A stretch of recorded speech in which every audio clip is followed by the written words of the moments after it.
Hi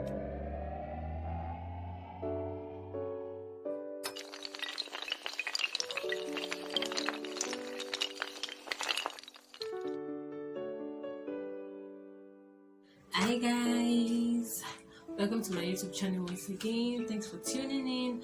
This is MJ's, and if you're new here, welcome to the family, and don't forget to subscribe to be part of us. And today we're going into something kind of different. I'm talking about me. I'll be sharing my personal experience, and as you've read in the headline, that's my first surgery experience. And I know someone will be like, wow, so she really gone through surgery, like what could it be and all. So in today's episode, in today's video, in today's vlog, whatever I might call it, I'm gonna be sharing my experience with you, and so that you can be able to pick one of those things from it also. So I want you guys to stay. So guys, the surgery was actually for appendicitis, not appendix now. People try to call the sickness appendix, but no, appendix itself is a small pouch, like a sack of tissue that is located at the first part of the colon that says the cecum. Alright, the spelling there in the lower right abdomen. So apparently appendix is like an organ, part of the body, but now the sickness itself is called appendicitis. So if you've been making a mistake and if you've been mixing them up, no, they're two different things. Appendicitis is a sickness, and appendix is an organ in the body. And appendix itself is an is an inflation of the appendix. Now that is where the disease comes in, or that's where this infection kind of comes in. And most of the time it requires medical emergency, like you don't have to sleep when you start noticing the symptoms, because it can erupt and cause more damage. So once you start feeling the symptoms, which I'll still discuss, you move to the nearest hospital, a certified one of course, and get yourself checked and look for the necessary and fast treatments you can give it. So oftentimes it's often blocked by a foreign object. It could be poo, it could be maybe you've eaten something and it's not digesting and just gets stuck there, so it's been blocked, so it causes inflammation. It begins to swell. Okay guys, now the symptoms. Symptoms of every sickness or disease varies depending on the individual body systems and all. So you cannot really say because I'm feeling this symptom and this sort of real. So someone else that feels this symptom, that's feeling the symptom, should also use the same thing. No, that's why it's very important for you to get yourself checked in a certified hospital and not take in, for medical self-medication. So one of the symptoms is loss of appetite. Though for me, loss of appetite, I won't really say was a symptom, because though I'm not really a food kind of person, but I see it at my pace and all. Then another symptom is you feeling pain at the right side of your abdomen, the lower side of your right, your lower right side of your abdomen. Sorry about that. So that's another symptom. Then vomiting, you could get irritated, you could be vomiting, and stuff like that. So that could also be a symptom of appendicitis. Then swollen belly, yes, the belly looks a little bit swollen, but as I said, it varies. So swollen belly also. Then fever, fever. You all know the symptom of fever. You start feeling cold, headache, body pains, and all and all. So that could also be a symptom of appendicitis. Then the last but not the least is not being able to pass gas easily. You can't pass gas easily, you should get yourself checked. You shouldn't take anything lightly. This is our body system, and we need to take care of it very well, because that's the reason our soul dwells in this body. So if this body no longer works as it's meant to work, then that means it might affect the soul too, because the body is all used to carry out any assignment, maybe design assignments in business, and also don't take anything that has to do with your health with levity. So these are some of the symptoms. There might be more than this, but personally for me, the symptom I felt was pain in my right side abdomen, the lower part of the abdomen. Though I can't really say if it was swollen or not, because there's sometimes that we don't really take cognizance of what happens in our body system, and we can't really say this is what it is, this is what it's not. So I was feeling this pain that day, and don't know, I was sitting at the dining door. I've been feeling this pain, but I wasn't telling anybody. I think that's one lesson for us to learn also. If you're feeling anything funny in your body system and you can't really ascertain what it is, please speak up. So I didn't speak up, but as well as with that day, I was sitting at the dining table. It was after dinner and I could not even stand. I was literally crying. I was crying. Then my mom was calling anybody who was at the dining to do something for her, and I was not standing, and she was like, Mariah, are you not there? You know, so she looked and I was like, what's wrong? Then I had to explain to her and all. Yeah, so for me, my major symptoms were just feeling the pain on the right part of my abdomen and pain, you know, when I go to toilet pee and it looks like it comes with difficulties and it comes with pains and all. So those are the only symptoms I personally observe. You know, like I've said, there are many symptoms that can go about it. But whatever thing you feel in your body system, I just feel the hospital is the next place to go. Know your neighbor who has not had that kind of experience, and also go to the appropriate place for treatment. So that's the symptoms. At what age? I think I was 18. No, I was 17. I really can't remember, but I was 17. Yeah, I was 17, and I think that was in 2018. So I was 17-year-old. Well, was anything affected?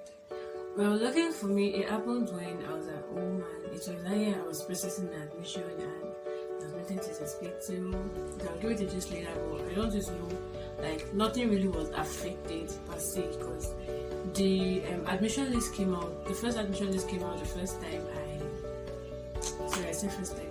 It came out a day after the surgery, so I was really glad my name was not included. You know, sometimes God does some things and if you are not careful, you think it's doing you harm, but it's actually doing you good. You know, my name didn't come out with the first list, so I was telling the hospital bed there was no way I won't done it at all. So nothing really was affected. My name came out with the second list, and that one didn't come until I think about 4 weeks or thereabout after the first list. So nothing really was affected. Though I missed my dance class because I think anniversary church was coming up and we had a dance group like that, so I missed the rehearsals. I started with them, I could not dance with them and all. So nothing really was affected, like I mean academically or business wise or any other thing. Nothing was affected. Yo guys, to the full chest. So what the experience itself was like and how it went. So I think I already mentioned how I got to know it was appendix and all. We didn't know it was appendix, but then I felt the pain and my mom said the next day we're going to see the doctor, but she did not take to say I will leave it, like this is internal, we can't even see it, so she was like we have to go to the doctor the next day. So very early the next morning, me and my mom, we drove down to a private hospital and we got there and the doctor kept checking. Before that time, before he attended to us, I had to check my blood group and I'm AA, yeah. On this day I'm still AA. So I'm AA, and also then he attended to us and he was like, is this place paining you? Is this not paining you? And I'm like, what's this man doing? He just kept doing it and we were like, I think this is appendix after this test and all. So like, we're like, my mom was like, what next? And we're like, that's to be operated on. Like, my face was just blank. Like, I was not smiling, I was not crying, I was not happy, I was not angry, I was not sad. Like, I was like, really? Like, this how we just get operated on? And we were like, okay, they discussed the amount and all. And my mom was like, okay, when next? Like, whenever we are ready, I'm like, we are ready right away. Or like, you didn't even give me time to think about it. Like, this is scary. Like, very scary. But then we went home, you know, she expressed to my dad, normal stuff, and we had to come back that same day and I got admitted. Yeah, I got admitted, I think on a Friday. Then Friday, when Saturday, it was like, he had to put me on observation. So it was like, I was on observation and I was not really being given anything yet, just to be sure that is what's actually wrong and all. So on Sunday also, I went on observation and I told my mom I should not eat anything until, I think, from 5. The ones I eat lunch, I should not eat any other thing again. I'm like, wow, so let's see it gets real. Then the next morning, in the night, late night on Sunday, we told my mom we're going to come and pick me very early on Monday morning. Hey God, you can't imagine the fear. Yeah. Because I'm like, like seems like they will cut it. And you know, like I didn't even know what to expect. And also, morning came, I took a bath, and I told my mom, read Psalm 91. Like she was really scared. She was like, why? I'm like, we just read Psalm 91. But like, we found English. I just read it. I can't remember the language she read it again because I was really scared. She was like, why did I say she read it? Just read it. So she read it, and about 6:30 or even 7, the doctor came and off to the theater. Hey, you can imagine the fear and so when we got there and I was told to take off my clothes and wear clothes, then my aunts were like this and she had like wish you passed oxygen and what are the people planning to do? Like you've not even did anything and all, and then I started prayer. As a Christian, luckily Christian was praying, but I could never see me. Like my mind has traveled far. Like hey, like they will cut me. Like I kind of feel like they really cut me and all. But as the one courage and we're doing everything. So they prayed. I don't know. I passed out. I knew whatever the prayer passed out. So I literally passed out. By the time I woke up, they were putting plaster on it. I woke up, you know what? Like I was just I was never saying the particular name, like what wrong me. I could never talk. I was taken back to the room, and my mom was like, "What is this? What is this?" I'm like, "No, this woman is saying, like, you even calm down now." Like I could never say anything at all. So that's like way like the pain was there, and I was still on drip. But I think about 2 more days, then drugs and so any funny moments? There were funny moments. Okay, I think the first one was after the surgery. The doctor came to my room and I stayed in the room alone, like a private ward. So in the room and he came, my dad was with me and was like, we wanted to start the surgery. We were praying and we were not even saying amen. Like it was very funny. My dad was like, why did you not say amen? Like look at these people. Like you didn't even know whatever was. I could have been thinking of like my mind was not there. Now that my mind flat and like, oh that's true. So they prayed. So that was one very funny moment. Then when the doctor told me something, I must really commend the doctor actually did a good job. Like is like when a relationship with his patients is superb. Like it's just very jovial person, and it was like, okay, when they want to be discharged, before he discharged me, I must come and greet in my office so you can know I can work very well, so you can know, so and his office is downstairs, so I think that was one funny moment. So then, one funny moment, I had one nurse. There's this nurse that likes me. In the room where I was, there was a TV and the remote. She will always come to borrow remote and not return it. Like, I was like, these people are working for God's sake. And that day, she was meant to come and administer the too. And when she came, and she was asking me like, what happened in the movie? The way they say movie downstairs, like what happened in the movie? Like just the interval as you came upstairs, you actually want to know what happened in the movie. You are meant to give me drugs. And these drips, you got to the point they were giving me these drips that there's this after the long drink, there's this thing that is always there. So they just open it and just inject this stuff. Like it's always very painful. And then they always tell me about that. Sister Iman Kera, can you I don't know that. It's not your fault. I think it's your fault. No. So that day she came and she was meant to give me a drug. So I think in the process of watching me, like she's so addicted to me. In the process of watching me, she hit her hand on this iron rod that always beside the place, so you can place some stuff. So you see how she shouted, I'm like, this is not the same thing that told me that Mama Kera. Like, it was really funny, but I could not just try to hold the laughter. I didn't even stay sorry. It's very, very funny. Like, seriously, so nurses can be very, very funny at times. Like, very funny. So I think that was one of the funny moments, or just as a funny moment. Yeah, I think the only embarrassing moment I had was with one nurse like that.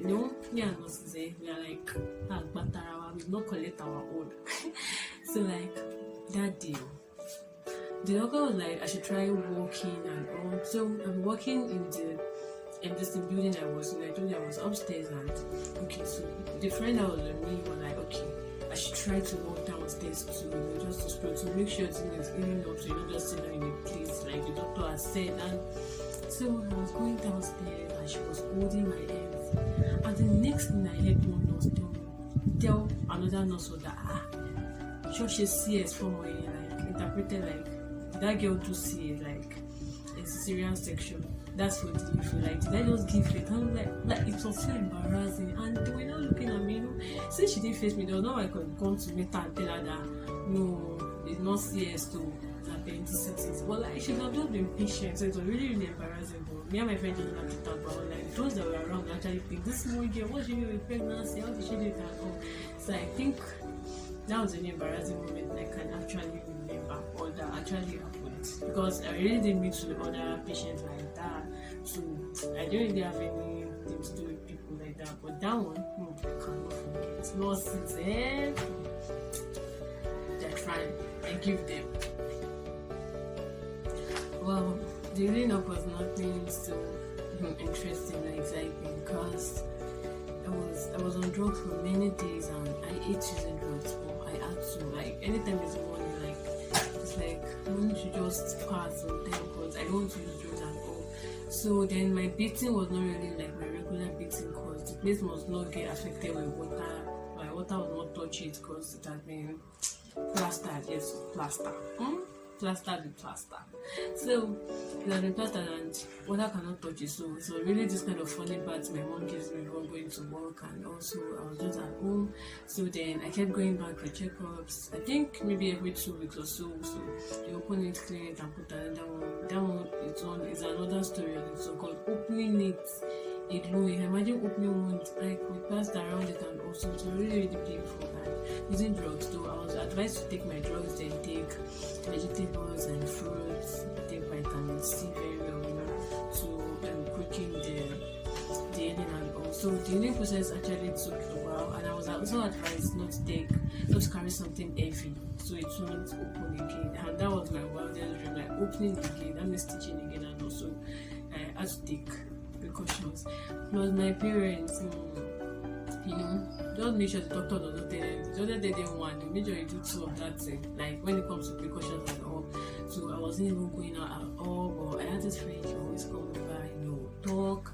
I started growing lean, but it was just part of the healing process, because your body just had to start restoring to its normal system, its normal physique, and also I grew lean at the point, but they're coming back. So the healing process was not something so rapid and like that, but it was a process, but just trust the process. Then I always tell people that whenever the doctor gives you a precaution or something to do or an omission something you should not do, don't argue with them. They know best, God has given them this knowledge, and you're going to study the human body and they know what we need at the right time. So don't, when they say do this, please don't really do this. So I took to all the corrections. I went to the hospital at the right time for checkup. I was taking my drugs, taking vegetables, eating fruits, and I was trying to eat well. So though I took more liquid because you might not really get your appetite like that, but just make sure you are eating things you like eating, like things that they are your best foods and all. Then take little fruits, water, and also I think that's all about the healing process. Nothing so much, so it was not so long, not so short, but I trusted the process, and before I knew it,